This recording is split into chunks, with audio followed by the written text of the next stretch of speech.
नाज़रीन आदाब, TV Urdu news में आपका खैर मकदम है। आप देख रहे हैं खबरनामा। सबसे पहले नजर सुर्खियों पर। अमित शाह को इलेक्शन कमीशन से राहत मिलने के बाद एसपी ने भी आजम खान से पाबंदी हटाने की अपील की।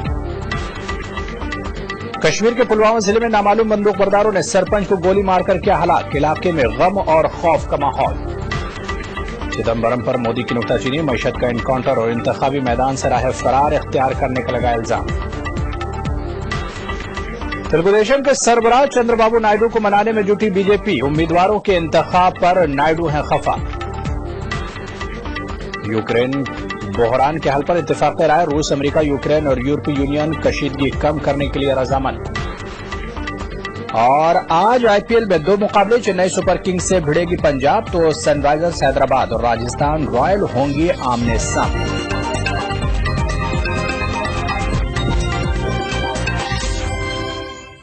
तो सबसे पहले खबर जम्मू कश्मीर से है, जहां के जिला पुलवामा में हम आपको बता दें कि गुलजारपुरा इलाके में नामालूम बंदूक बरदारों ने गुश्तरात पीपुल्स डेमोक्रेटिक पार्टी के सरपंच को गोलियां मारकर हलाक कर दिया।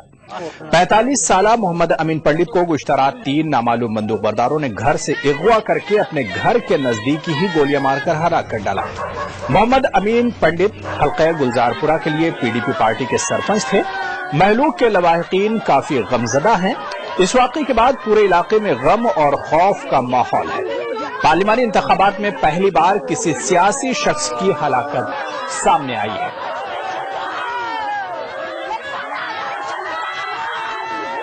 ये मेरा छोटा भाई है और इसकी एज 45 के करीब है।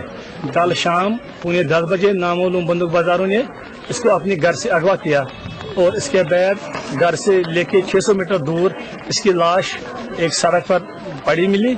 पहले उसको ज़ब्ह करने की कोशिश की गई थी, लेकिन जब से ऐसा करने नहीं दिया तो इसके सर पर डायरेक्ट फायर किया गया और जिस वजह से इसकी मौत वाक़या होगी वहीं पे। इसके बाद हम 10 मिनट के बाद जाके वर्दत हो गए, लेकिन ये फोत हो चुका था। इसके बाद पुलिस आ गई और इसको पोस्टमार्टम वगैरह के लिए पुलिस ले गई। कितने अफराद थे जिनने से अगवा किया? ये कम से कम जो अफराद खान है वो कहते हैं कि 3 नजर अंदर जो रख लो 3 थे। बाकी बाहर कितने थे ये भी पता नहीं चल सका है कि असली क्या ताजा थी इनकी। क्या कहा क्या उन्होंने बस कहा है कि हमें थोड़ा सरपंच से बात करनी है, इसको बाहर हमेशा थोड़ा आना है आगे।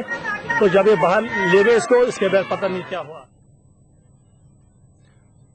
नरेंद्र मोदी के करीबी समझे जाने वाले अमित शाह को राहत मिली है। इलेक्शन कमीशन ने उत्तर प्रदेश में अमित शाह को इंतखाबी रैलियों में शिरकत की इजाजत दे दी है। इलेक्शन कमीशन की जानिब से बीजेपी वज़ारत उज़्मा के उम्मीदवार नरेंद्र मोदी के करीबी समझे जाने वाले अमित शाह को उत्तर प्रदेश के रैलियों में शिरकत की इजाजत दे दी गई है। याद रहे कि चुनाव कमीशन ने इंतखाबी मुहिम के दौरान उत्तर प्रदेश के काबीनी वजीर आजम खान और बीजेपी लीडर अमित शाह के मुतनाज़ बयानात पर सख्त मौक़िफ़ अपनाते हुए 11 अप्रैल को इन दोनों लीडरों के इंतखाबी मुहिम में हिस्सा लेने पर पाबंदी आयद करने का हुक्म दिया था। अमित शाह ने मगरबी उत्तर प्रदेश के फसाद ज़दा इलाके शामली, बिजनौर, मुजफ्फरनगर में इंतखाबी रैलियों के दौरान मुतनाज़ बयान देते हुए अक्सरियती तबके से कहा था कि आइंदा इंतखाबात में अपनी बेइज्जती का बदला लें।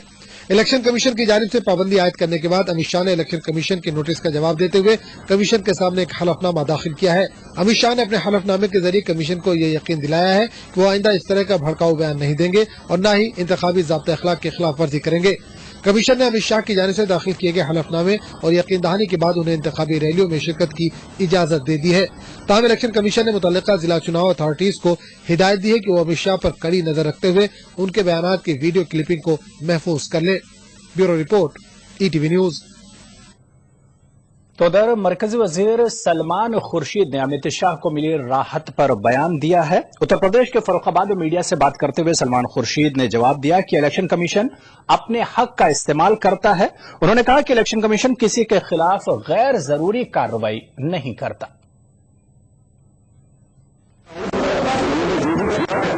अगर उनकी करने की वजह से आपको आगे मजबूरी होगी वो अच्छी बात है। इलेक्शन कमीशन कभी ये नहीं चाहता है कि किसी का गलत वोट दे या किसी को चुप कर दे।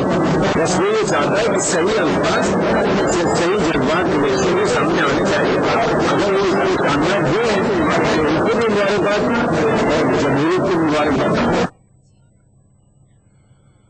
तो वहीं बीजेपी लीडर और गोरखपुर से रुकने पार्लियामेंट योगी आदित्यनाथ ने अमित शाह पर से तशहीर की पाबंदी हटाने का खैर मकदम किया है। योगी आदित्यनाथ का कहना है कि अमित शाह ने इंतखाबी ज़ाब्ते अखलाक के खिलाफ वर्जी नहीं की थी, लिहाजा चुनाव कमीशन ने उन्हें रैली करने की इजाजत दे दी है। आचार संहिता का उल्लंघन करता हूं। उन्होंने ये पब्लिक से इसी बात के लिए अपील किया था कि जो लोग आप पे अत्याचार किए थे, अन्याय किए थे, जिम्मेदार पदों पर बैठे हुए थे और वो लोग अन्याय अत्याचार करवाते रहे या कर रहे थे, ये समय है जब अपने एक वोट की कीमत से उसका बदला ले सकते हैं। तो मुझे लगता है कि ये कोई गलत बात नहीं है। भाव उनका ये जो था वह पवित्र था कि लोकतांत्रिक अधिकार का उपयोग आप करें, उसका सदुपयोग करें, उसके प्रति एक अवेयरनेस करें, ये भाव था, न कि हिंसा पर उतारने का।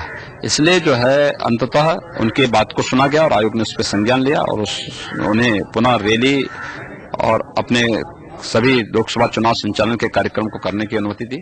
स्वागत योग्य। और अब बात मोदी और चिदम्बरम के बीच छिड़ी बहस की। मरकजी वजीर खजाना पी चिदम्बरम और बीजेपी के वजारत उज़्मा के उम्मीदवार नरेंद्र मोदी ने एक दूसरे पर शदीद इल्जामात आयद किए हैं। चिदम्बरम ने मोदी को इनकाउंटर चीफ मिनिस्टर बताया तो नरेंद्र मोदी ने पलटकर चिदम्बरम पर वार करते हुए उनका नाम लिए बगैर उन्हें मईशत का इनकाउंटर मिनिस्टर करार दिया। कपिल सिब्बल के बाद अब मरकजी वजीर खजाना पी चिदम्बरम ने नरेंद्र मोदी को झूठा करार दिया है। इसके अलावा पी चिदम्बरम ने नरेंद्र मोदी को इनकाउंटर चीफ मिनिस्टर बताया है। चिदम्बरम का यह रद्दअमल नरेंद्र मोदी की जानिब से इन्हें 12 रिकाउंटिंग मिनिस्टर कहकर मुखातिब करने के तनाजुर में आया है। दरअसल 2009 के लोकसभा इंतखाबात में पी चिदम्बरम ने 3500 वोटों के फर्क से कामयाबी हासिल की थी और उस दौरान वोटों की गिनती का अमल मुतनाज़ रहा था। Mr. Modi is a compulsive liar. He is being told there was no recount in that constituency. The election petition demands a recount. Yet he continues to make this false statement. This is one among many false statements that he has made. If he is calling me that, I can call him Encounter Chief Minister. BJP के वज़ारत उज़्मा के उम्मीदवार नरेंद्र मोदी ने 3D तकनीक के जरिए कल 100 इंतखाबी रैलियों से खिताब किया। अपने खिताब में नरेंद्र मोदी ने चिदम्बरम का नाम लिए बगैर उन पर जमकर निशाना साधा। मोदी ने चिदम्बरम को हिंदुस्तानी मईशत का इनकाउंटर करार दिया और कहा कि शिकस्त के खौफ से वो इस बार चुनाव मैदान छोड़कर भाग गए हैं। आपके एनकाउंटर मिनिस्टर चुनाव लड़ने की हिम्मत छोड़ दी क्योंकि कितनी बार जो इकोनॉमिक से एनकाउंटर करते हैं, जो चुनाव जीतने के लिए रिकाउंटिंग करते हैं, उनको पता है इस चुनाव में रिकाउंटिंग से भी कोई मेल बैठने वाला नहीं है, इसलिए चुनाव के मैदान छोड़े भागना पड़ा है।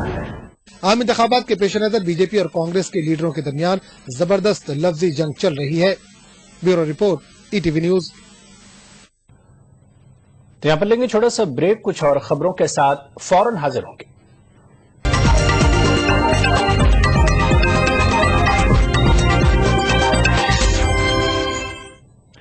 ब्रेक बाद आगे पढ़ेंगे। तेलुगुदेशम और बीजेपी के दरमियान रिश्तों में आई दरार की खबर के बाद बीजेपी लीडर चंद्रबाबू नायडू को मनाने के लिए हैदराबाद पहुंच चुके हैं और मनाने में जुट गए हैं। बीजेपी की जानिब से कमजोर उम्मीदवारों को मैदान में उतारने पर बाबू नाराज हैं। लोकसभा और असेंबली इंतखाबात के तहत बीजेपी से इत्तेहाद को लेकर तेलुगुदेशम पार्टी में बड़े पैमाने पर इख्तलाफात सामने आ रहे हैं। इंतखाबी मुफाहमत के तहत सीमांध्रा में टीडीपी ने बीजेपी को 4 लोकसभा और 14 असेंबली हल्के मुख्तस किए हैं। एक तरफ बीजेपी के बायस अपने हल्कों से महरूम हो जाने वाले टीडीपी लीडरों में जहां नाराजगी पाई जा रही है, तो दूसरी तरफ बाज हल्कों में कमजोर उम्मीदवारों को खड़ा करने पर पार्टी कैडर में शदीद बरहमी देखी गई है। पार्टी लीडरों का कहना है कि बीजेपी ने बाज हल्कों में गैर मारूफ और कमजोर उम्मीदवारों को मैदान में उतारा है, जिसकी वजह से असेंबली इंतखाबात में शिकस्त के इम्कानात के अलावा पार्लिमानी इंतखाबात भी मुतासिर होने के खदशात हैं। इस सिलसिले में पार्टी सरबराह एन चंद्रबाबू नायडू ने वीडियो कॉन्फ्रेंसिंग के जरिए पार्टी लीडरों से ताजा सूरत हाल के बारे में जानकारी हासिल की। इस मौके पर पार्टी लीडरों ने चंद्रबाबू को वाकिफ कराया कि बीजेपी के लिए अलॉट करदा इच्छापुरम, राजमंड्री अर्बन, टेकलूर और गुंतकल असेंबली हल्कों में पार्टी की कामयाबी गैर यकीनी है। इलाकाई लीडरों की नाराजगी को मद्देनजर रखते हुए टीडीपी सरबराह एन चंद्रबाबू नायडू ने सीमा आंध्रा में मुफाहमत के सिलसिले में बीजेपी लीडरों से बातचीत करके असर नौ जायजा लेने का यकीन दिलाया है। मुफाहमत के ताल्लुक से इख्तलाफात सामने आने के बाद बीजेपी लीडर प्रकाश जावड़ेकर भी हैदराबाद पहुंच गए हैं। वहीं दूसरी जानिब बीजेपी के सीनियर लीडर वेंकैया नायडू ने मुफाहमत पर असर जायजा से मुताल्लिक पीडीपी के फैसले पर तशवीश का इजहार किया है। वेंकैया नायडू ने बेंगलुरु में कहा कि बीजेपी के वज़ारत उज़्मा के उम्मीदवार नरेंद्र मोदी की लहर दोनों पार्टियों के लिए फायदेमंद होगी। Bureau report, ETV news. BJP leader Uma Bharati ने कांग्रेस की जानिब से उनके पुराने वीडियो दिखाने पर इलेक्शन कमीशन से कांग्रेस के खिलाफ कानूनी कार्रवाई करने की अपील की है। उमा भारती ने कहा कि अगर हम सच्चाइयों का इंकशाफ करना शुरू कर दें तो सोनिया और राहुल अपने घरों में कैद हो जाने पर मजबूर हो जाएंगे। याद रहे कि कांग्रेस के जरिए जारी करदा इस वीडियो में उमा भारती ने मोदी को विकास पुरुष नहीं बल्कि विनाश पुरुष करार दिया है।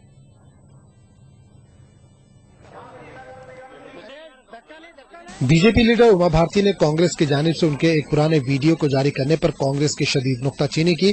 उमा भारती ने कहा कि कांग्रेस पार्टी मोदी का मुकाबला नहीं कर पा रही है, इसलिए वो उनके पुराने बयानों का सहारा ले रही है। उमा भारती ने नरेंद्र मोदी की बेहद सताइश की। इसके अलावा उन्होंने उनके पुराने वीडियो जारी करने पर कांग्रेस के खिलाफ कानूनी कार्रवाई करने की भी इलेक्शन कमीशन से अपील की। कांग्रेस में दया आ रही है कि बेचारे कांग्रेसियों को मतलब उनकी हैसियत ही खत्म हो गई, सोनिया की, राहुल की, प्रियंका की, नरेंद्र मोदी का मुकाबला करने की।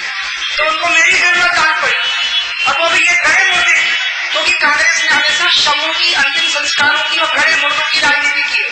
और मैं सोनिया गांधी को चेतावनी दूंगी कि अगर आगे से तुम्हारी पार्टी ने हरकत की तो भाग खड़े हो गए, सबके अंदर अंदर बंद होना पड़ेगा सबको, अपने अपने घरों में ताले लगा के। ऐसी स्थिति हो जाएगी अगर हम तुम्हारा पर्दाफाश करने को उतार चुके। याद रहे कि कांग्रेस ने बीजेपी की सीनियर लीडर उमा भारती का एक 3 साल पुराना वीडियो क्लिप जारी किया है, जिसमें उमा मोदी पर संगीन इल्जामात आयद कर रही हैं। इस वीडियो में उमा ने मोदी को विकास पुरुष नहीं बल्कि विनाश पुरुष करार दिया है। उमा भारती ने गुजरात की तरक्की के दावों को खोखला करार दिया। उमा ने इस वीडियो में ये भी कहा कि उन्होंने गुजरात का दौरा किया था और वहाँ उन्होंने देखा कि हिंदू खौफ के माहौल में जी रहे हैं। गुजरात एक रियल स्टेटमेंट स्टेटमेंट है, भारतीय बराबर ये नरेंद्र मोदी की देन है। मैं ऐसा मानती हूँ कि नरेंद्र मोदी की विकास पुरुष नहीं है, विनाश पुरुष है और उन्होंने गुजरात का विनाश किया और वो जो जीडीपी का दावा कर रहे हैं वो फर्जी है। मुझे लगता है कि मोदी को जो बहुत बड़ा बना दिया है ये मीडिया के मुकाबले में हवा नहीं, आप लोग हवा भी आपको निकालनी पड़ेगी क्योंकि हवा आपको नहीं। कांग्रेस के तर्जुमान अभिषेक मनु सिंघवी ने ये वीडियो जारी करते हुए इस बात का एतराफ किया कि ये वीडियो उस वक्त का है जिस वक्त उमा भारती बीजेपी में शामिल नहीं थी। ताहम उन्होंने कहा कि उमा भारती की इन बातों में सच्चाई मौजूद है। निश्चित रूप से बोल रहे हैं सच, क्योंकि ये बात तब कही गई है जब उनको किसी इलेक्शन में स्लोगन में कोई स्पीच नहीं दे रही, तो 3 लोगों से प्रश्न पूछने हैं, इसलिए दिखाया। ये आपके लाजमी प्रश्न हो सकते हैं, लेकिन वो लाजमी प्रश्न प्रथम रूप से मोदी जी, दूसरे रूप से उमा भारती जी, तीसरे रूप से बीजेपी आंसर करेंगे। कांग्रेस ये वीडियो बुध को ही जारी करने वाली थी, लेकिन सीडी प्लेयर खराब होने की वजह से ये वीडियो जारी नहीं किया जा सका था। Bureau report, ETV news. आगे बढ़ेंगे। बनारस में केजरीवाल के खिलाफ एहतजाज किया गया। नौजवानों ने केजरीवाल के खिलाफ और मोदी के हक में नारे लगाए। केजरीवाल का कहना है कि वो एहतजाजी नौजवानों के साथ बातचीत करेंगे और एक दूसरे को समझाने की कोशिश करेंगे।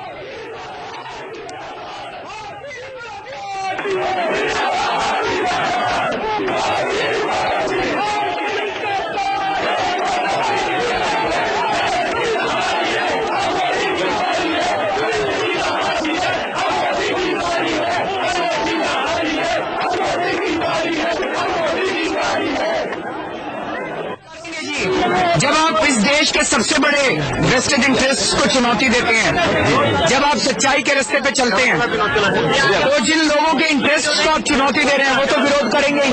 आपको इसके लिए तैयार रहना है और हम इसके लिए तैयार हैं। कठिन से कठिन परिस्थितियां भी झेलने के लिए तैयार हैं। सच्चाई के रास्ते पे अड़चन जरूर आती है, लेकिन अंत में सच्चाई की जीत होती है, ये मेरा विश्वास है।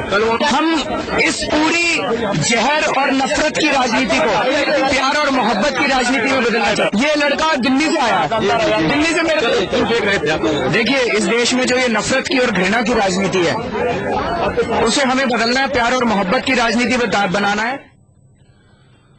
खबर यूक्रेन से जुड़ी है। यूक्रेन बहरान के हल पर इत्तेफाक राय हो गया है। रूस, यूक्रेन, अमेरिका और यूरोपीय यूनियन का कहना है कि तमाम फरीकैन मशरिकी यूक्रेन में जारी कशीदगी को कम करने के लिए इक़दामात करने पर रजामंद हो गए हैं।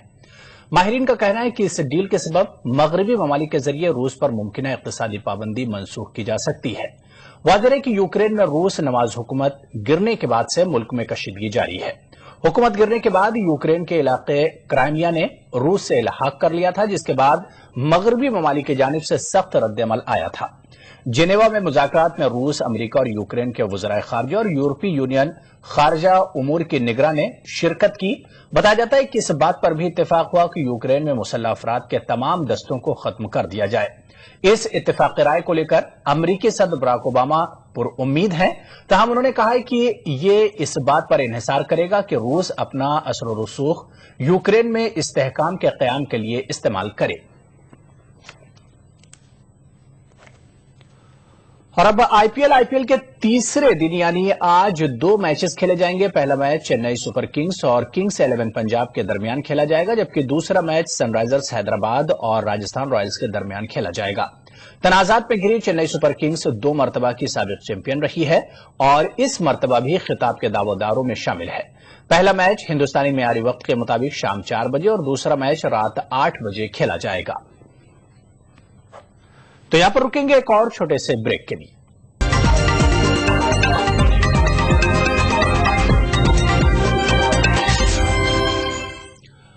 राजस्थान में अलवर पार्लिमानी हलके से तृणमूल कांग्रेस के टिकट पर समाजी कारकुन मुर्शिद अहमद इंतखाबी मैदान में हैं। मुर्शिद अहमद राष्ट्रीय मानव एकता मंच के सदर भी हैं।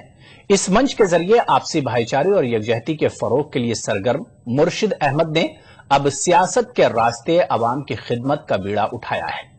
मुर्शिद अहमद के लिए हालांकि यह मैदान नया है, लेकिन उनका कहना है कि अगर नीयत साफ हो तो मंजिल आसान हो जाती है। मुर्शिद अहमद से तफसीली बातचीत की है हमारे नुमाइंदे खुर्शीद अहमद ने। तो नाज़रीन, आप देखिए खास बातचीत और मुझे दीजिए इजाजत। अदा राष्ट्रीय मानव एकता मंच के चेयरमैन मुर्शिद अहमद साहब जो हैं वो चुनावी मैदान में कूद गए हैं और तृणमूल कांग्रेस के टिकट पर अलवर लोकसभा जो क्षेत्र है वहां से चुनाव लड़ रहे हैं। ये मानव एकता मंच आप चला रहे थे और एक तरीके से सामाजिक कार्य कर रहे थे, फिर सियासत में क्यों आ गए? मानव एकता मंच हम चला रहे थे और इसको चलाते चलाते जब लोगों के संपर्क में आया मैं और गांव-गांव में घूमा हूं, तो यहाँ की जो हालत मैंने देखी है, एक तरफ बड़े बड़े जो नेता हैं ये दावा कर रहे हैं, चाहे कांग्रेस हो चाहे बीजेपी है, कि हम विकास का जो है विकास का हमने लहर चला रखा है और हमने इतना विकास किया। यहाँ के जो मंत्री हैं उन्होंने पेपरों में छपवाया कि मैंने ये विकास कार्य किया। तो मेरे दिमाग में एक बात आई कि विकास का मतलब क्या होता है। मैं इन नेताओं से पूछना चाहता हूं, जो बड़े बड़े नेता हैं, चाहे मोदी साहब हैं चाहे वो राहुल साहब हैं, इन लोगों से पूछना चाहता हूं कि विकास का मतलब क्या ये होता है कि दिल्ली में आपने फ्लाईओवर्स बना दिए, जयपुर में आपने मेट्रो चला दिए तो वो विकास हो गया? मेरे हिसाब से विकास का मतलब ये होता है कि विकास का लाभ जो है, विकास का फायदा भारत के सारे नागरिक को पहुंचना चाहिए। एक तरफ क्या है कि 70% से ज्यादा लोग गांव में बसते हैं हिंदुस्तान के, और हिंदुस्तान के गांव में सड़कों की कमी है, वहां ड्रेनेज सिस्टम नहीं है, वहां स्कूल सही नहीं है और वहां आने जाने का साधन नहीं है। आज गांव में अगर हम अलवर डिस्ट्रिक्ट में जाते हैं तो लोगों को 10-10, 15-15 किलोमीटर पैदल चलना पड़ता है कि ना सड़कें हैं सही, काहे कि ट्रांसपोर्टेशन सिस्टम ही नहीं है। आप कह रहे हैं कि यहाँ विकास नहीं हो रहा है और विकास जो है वो बड़े, मान लीजिए कि आप जो है वो चुनाव में आ गए हैं और वो जीत जाते हैं, तो आप अकेले कैसे जो है वो विकास कराएंगे और गांव तक वो विकास कैसे पहुंचाएंगे? मैंने गांव में देखा कि वहां गंदगी बहुत है और ड्रेनेज सिस्टम नहीं है, जिसकी वजह अगर पानी जो है घरों का पानी सड़कों में आ रहा है, वहां गंदगी हो रही है, जिससे मच्छर भी पैदा हो रहा है और उसको आदमी जानता है कि इस मच्छर से मलेरिया, डेंगू और चिकनगुनिया 3 तरह की बीमारी, और डेंगू से इंसान की मौत भी हो रही है। तो वो जो गरीब हैं जो गांव में बस रहे हैं, क्या उनके पास इतना पैसा होता है अगर डेंगू हो जाए तो वो इमीडिएट इलाज करवा सकते हैं? नहीं करवा सकते। तो हमने ये कोशिश करी और कुछ पैसे खर्च करके हमने वहां ड्रेनेज सिस्टम क्रिएट किया। तो मुझे अंदाजा हुआ कि इस गांव में, एक गांव में लागत कितना लगा सकते हैं हम और किस तरीके से काम हो सकता है। फिर मैंने स्टडी किया कि भाई ये जो लोकसभा सांसद होते हैं या विधायक होते हैं, इनको पैसे कितने मिलते हैं विकास के नाम पे खर्च करने के लिए। तो हमने जब स्टडी किया तो एक विधायक को 20 करोड़ रुपया 5 साल में दिया जाता है विकास कार्य के लिए। तो अलवर लोकसभा में 8 विधायक हैं, उस हिसाब से 160 करोड़ रुपया हो गए, और एक सांसद को मिलता है 30 करोड़ रुपया 5 साल में, 190 करोड़ रुपया आ गया। और यहाँ लगभग अलवर लोकसभा में 1700 गांव हैं, और 190 करोड़ रुपया अगर 1700 में मैं इसको डिवाइड करूं तो लगभग एक गांव के लिए 12 लाख रुपया इनको एवरेज एक गांव के विकास कार्य के लिए मिलता है। और अगर गांव में जाके देखें तो आपको ये नहीं लगेगा कि इन्होंने 2 लाख रुपया भी खर्च करवाए होंगे। तो मैंने ये एक टारगेट बनाया, जब मैंने काम किया तो लोगों का ये आस जो है बढ़ गया मुझसे कि ये साहब कुछ कर सकते हैं। जिन्होंने अपने जेब से पैसे खर्च करके ये काम किए हैं, तो लोगों ने मुझे ये कहा कि साहब आप तो जो है इलेक्शन के लिए खड़ा होइए, हम तो चाहते हैं कि आप जैसा आदमी कोई आए ताकि हमारी ये दुख दर्द को देखे और समझे। आपने जो है वो जो पार्टी चुनी है वो क्षेत्रीय पार्टी है और उसका ताल्लुक जो है वो राजस्थान से नहीं है, वो पश्चिमी बंगाल की पार्टी है। तो आपको क्या लगता है कि आपको बड़ी पार्टी चुनने के बजाय आपने छोटी पार्टी क्यों चुनी? क्योंकि ये क्षेत्रीय पार्टी है मोटे तौर पर, आप भी इस बात को जानते हैं, और कहीं ना कहीं आपको लगता है कि फिर मुश्किल है भाई छोटी पार्टी के साथ जब आप होते हैं या छोटी पार्टी का टिकट पर जो है वो चुनाव लड़ते हैं तो मुश्किल होती है। फिर पार्टी सदस्य से होता है, आदमी कौन जा रहा है उस पार्टी में, हम किसी पार्टी को नहीं चुनते। मैं समझता हूं कि अगर अलवर लोकसभा के लिए कोई आदमी चुन रहा है तो आदमी जो यहाँ की जनता है उसको आदमी देखना चाहिए, जो कैंडिडेट है उस कैंडिडेट को देखना चाहिए, ना कि कोई पार्टी देखना चाहिए कि पार्टी कितनी बड़ी है। कहे कि वो पार्टी काम करने के लिए यहाँ नहीं आएगी आपके यहाँ पे, वो कैंडिडेट अगर अच्छा होगा, आप वो कैंडिडेट अच्छा कैंडिडेट चुनेंगे तो वो कैंडिडेट के दिल में आपके लिए तकलीफ और दर्द जो आपका है वो कैंडिडेट को अगर नजर आता है कि ये जनता परेशान है, ये जनता दुखी है, तभी वो कैंडिडेट आपके लिए कुछ करेगा। राजनीति में आने के बाद आपको लगता है कि कौन कौन से वो इश्यूज हैं मेन, खास तौर से ग्रामीण क्षेत्रों के, जिनके ऊपर जो है आपको काम करने की जरूरत है या जो आपने प्लानिंग तैयार की हुई है? आज पूरे अलवर डिस्ट्रिक्ट में गांव की हालत अगर देखें आप तो गांव में एजुकेशन सिस्टम जीरो है। मैं सवाल करता हूं कि सरकारी स्कूल, मेरे ख्याल से एक सेंट्रल स्कूल भी सरकारी स्कूल ही है, सेंट्रल स्कूल में हमारे इनके बच्चों का दाखिला नहीं हो सकता। क्या सरकार का ये दायित्व नहीं बनता है कि जो सेंट्रल स्कूल आप शहरों में बना के हैं वही सेंट्रल स्कूल गांव के बच्चों को भी उपलब्ध हो? जब आप संविधान में एक राइट बताते हैं, फंडामेंटल राइट में इक्विटी है, शब्द है, इक्विटी मतलब होता है हर इंसान को, हर नागरिक को एक निगाह से देखना। तो क्या शहर के लोग इतने मतलब महत्व रखते हैं और गांव के लोग कीड़े मकोड़े हैं या क्या है? क्या समझते हैं ये राजनेता? तो मेरा कहने का मतलब है जो एजुकेशन फैसिलिटी, जो एजुकेशन स्टैंडर्ड आप शहर में दे रहे हैं और चंद लोगों को दे रहे हैं, शहर में मैं भी, मेरे बच्चों को भी सेंट्रल स्कूल में एडमिशन नहीं दे सकते ये, तो उस तरह का एजुकेशन गांव में भी हो। कब्रिस्तान और शमशान की 4 दीवारी और उनके ऊपर जो नाजायज कब्जे हो रहे थे उनको हटवाने के लिए आपने मुहिम चलाई थी और मानव एकता के लिए यानी आपसी भाईचारे के लिए भी आप काम कर रहे हैं। तो ये मानव एकता या आपसी भाईचारा महत्वपूर्ण है या फिर जो है आपने जो शमशान, कब्रिस्तान और फिर एजुकेशन के मामले, मतलब महत्वपूर्ण कौन कौन से इशू आपको लग रहे हैं कि भाई ये ज्यादा महत्वपूर्ण है? क्या है, पहला तो मैंने जैसा आपको बताया कि एजुकेशन, दूसरा क्या है कि अंग्रेजों ने हिंदुस्तान में आए और हिंदुस्तान को पहले तो 2 टुकड़ा कर दिया, उन्हें हिंदू और मुसलमान में बांट के चले गए। यही फॉर्मूला हमारे राजनेताओं को भी मिला। उन्होंने तो 2 टुकड़े करे और इन्होंने हिंदुस्तान को पूरी तरह से 6745 जातियों में बांट दी। आज हमारे को देखने मिलता है कि ये कोई धर्मशाला है तो अग्रवाल धर्मशाला है, कोई स्कूल है तो मुस्लिम स्कूल है, ये मुस्लिम यूनिवर्सिटी है, ये जाट समाज का ये है तो ये गुजर समाज का ये। मैं कहता हूं क्या ये जरूरी है? इसीलिए मैंने ये मानव एकता मंच बनाया और मैं लोगों को रिक्वेस्ट कर रहा हूं, समझाने की कोशिश कर रहा हूं कि हम इंसान सबसे पहले हैं, उसके बाद हम मुसलमान हैं, उसके बाद जाट है, कोई गुजर है, कोई हिंदू है।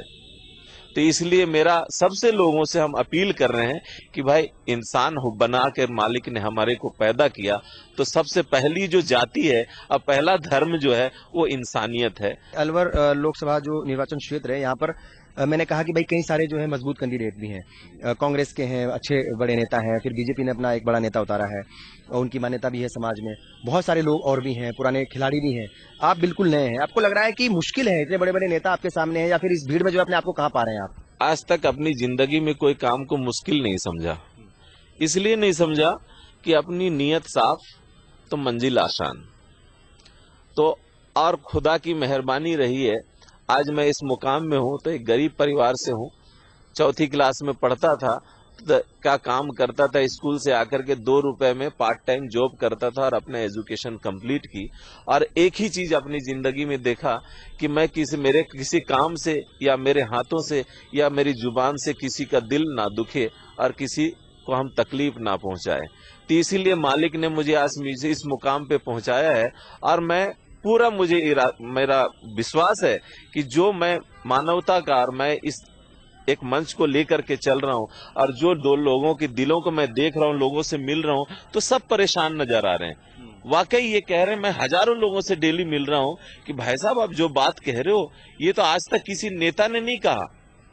तो हमने कहा कि वो नेता नहीं, वो नेता होते हैं। उनका मतलब ही कुछ और है। उनका मतलब है कि आप लोगों के जो पैसे आते हैं, पैसा किसी के बाप का तो है नहीं। अगर मुर्शीद भी सांसद बन जाए तो मेरा नहीं, मेरे बाप का नहीं, जनता का पैसा है। और जनता का पैसा अगर एक सांसद को 30 करोड़ रुपया दिया जाता है, मुर्शीद अहमद अगर सांसद बन गया तो इस 30 करोड़ रुपए से वो काम करके इंशाअल्लाह दिखलाऊंगा कि कम से कम 600 गांव में वो काम कर दूंगा जो इन्होंने 66 साल में आज तक नहीं किए। 600 गांव का टारगेट रखा है मैंने कि 5 साल में आने वाले 600 गांव में वो सुविधाएं पैदा कर दूंगा जो इन्होंने 66 साल में नहीं करे, उस पैसे से। ठीक है, हमसे बात की इसके लिए बहुत बहुत शुक्रिया। मुर्शीद अहमद दरअसल जो है वो सियासत को समाज सेवा का सबसे बेहतरीन जरिया मानते हैं। इनका कहना है कि अगर इनको मौका मिलता है तो ये समाज की भलाई के लिए, आवाम की भलाई के लिए काम करेंगे। कैमरामैन एहसान के साथ खुर्शीद रब्बानी, ETV न्यूज, अलवर।